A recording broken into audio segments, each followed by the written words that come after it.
नमस्कार मित्रांनो, बऱ्याच जणांनी मला मेसेज केला होता की डॉक्युमेंटवर एक व्हिडिओ बनवा. आता शिक्षक भरतीसाठी कोणकोणते डॉक्युमेंट लागतात हे तुम्हाला माहीत आहे.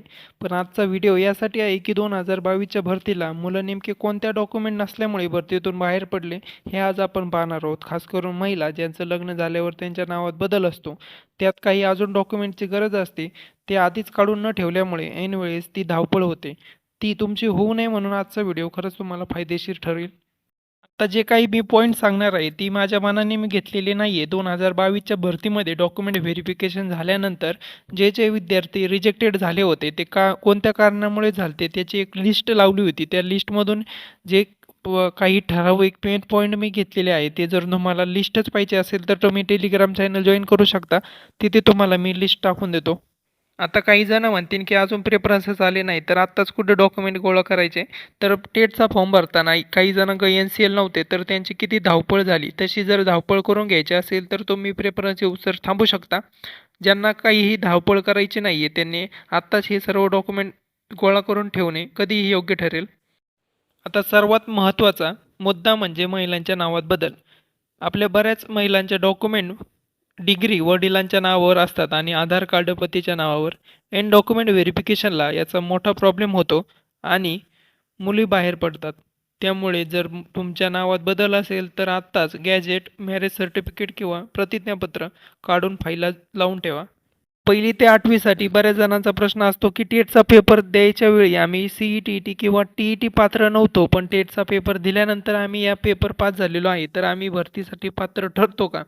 तर तुम्ही पात्र ठरत नाही. तुम्ही भरतीतून बाहेर पडता, तुम्ही अपात्र ठरता. शैक्षणिक पात्रता म्हणजे तुमची 10वी-12वी ग्रॅज्युएशन ही 14/5/2025च्या आधीचीच पाहिजे आणि व्यावसायिक पात्रता म्हणजे D.Ed. ही 25/9/2025च्या आधीचीच पाहिजे. यानंतर जर तुम्ही हे पात्र झाला असाल तर तुम्ही भरतीतून बाहेर पडता.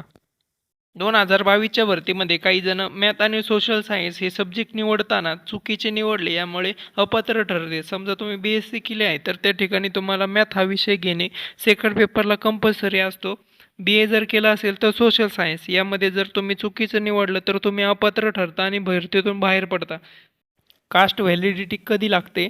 तर तुम्ही ST पेशामधून फॉर्म भरला असेल तर पेशा क्षेत्रातील रहिवासी दाखला आणि कास्ट व्हॅलिडिटी कास्ट डॉक्युमेंट व्हेरिफिकेशनच्या वेळी तिथेच लागते. इतर प्रवर्गातील डॉक्युमेंट व्हेरिफिकेशनच्या वेळी कास्ट व्हॅलिडिटी लागत नाही. त्यासाठी तुम्हाला 6 महिन्याची मुदत मिळते, पण पेशाच्या उमेदवारांना ती मुदत मिळत नाही.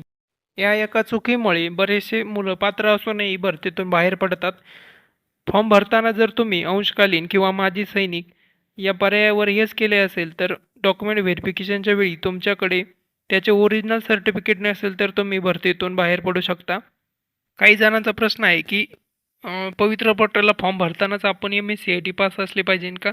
तर नाही. फक्त एकाच गोष्टीचं टेन्शन घ्यायचं नाही, ते म्हणजे MSCIT.